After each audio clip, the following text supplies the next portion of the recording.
జగనన్నకు చెబుతాం కార్యక్రమం మధ్యాహ్నం 12 గంటల అయినా ప్రారంభం కాలేదు.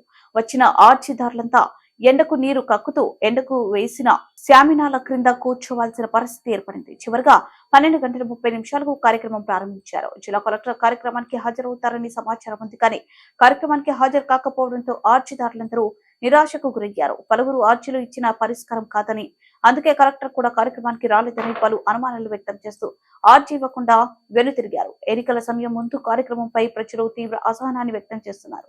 ఎట్టకేలకు కార్యక్రమం ప్రారంభమైన తర్వాత కేవలం 1 గంటలోనే కార్యక్రమాన్ని తూతు మంత్రంగా ముగించడం పైన కూడా సర్వత్రా విమర్శలు వెలువెత్తుతున్నాయి. కేవలం 1 గంట మాత్రమే జగనన్నకు చెబుతాం కార్యక్రమం నిర్వహించడంతో 39 ఆర్చీలు మాత్రమే అందాయి. సుమారు 500 పైన రావాల్సిన ఆర్చీలు తక్కువ అందాయి. వేలకు వేలు జీతాలు తీసుకుంటూ ప్రభుత్వ అధికారులు ప్రభుత్వానికి చెడ్డ పేరు వచ్చేలా కార్యక్రమాన్ని నిర్వహించడంపై భిన్న అభిప్రాయాలు వ్యక్తమవుతున్నాయి. ఈ విషయంపై ఎంపీడీఓని వివరణ అడగగా మేము ఆర్చీలు స్వీకరించి ఆన్లైన్ చేస్తున్నాము, అందుచేత ఆలస్యమైందని, కొన్ని అనివార్య కారణాల చేత వేరే చోట ప్రోగ్రామ్స్ ఉన్నందువలన కలెక్టర్ ప్రోగ్రామ్ కు హాజరు కాలేకపోయారని తెలియజేశారు.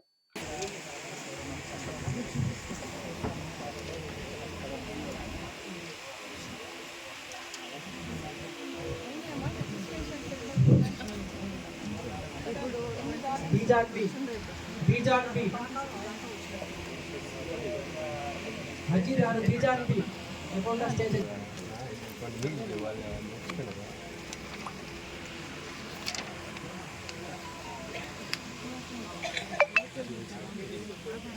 పాత నెంబరేనా ఇది ఆన్లైన్ చేశాను మీ పాకాల వరకు దీనికి రసీదు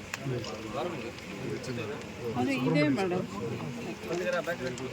ప్రింట్ చేసి తీసుకొచ్చాను అనుభవం ఉన్నారు సర్వే నంబర్ రెవెన్యూ రికార్డు అది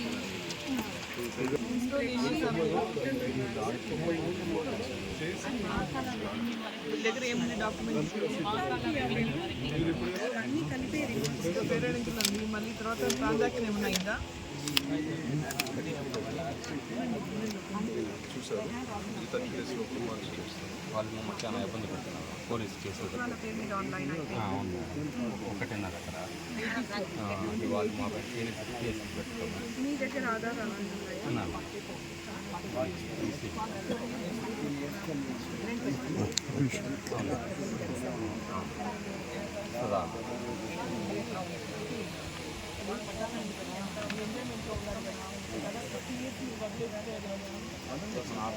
ఇప్పుడు ఎవరు సాల్వ్ చేసుకుంటారు?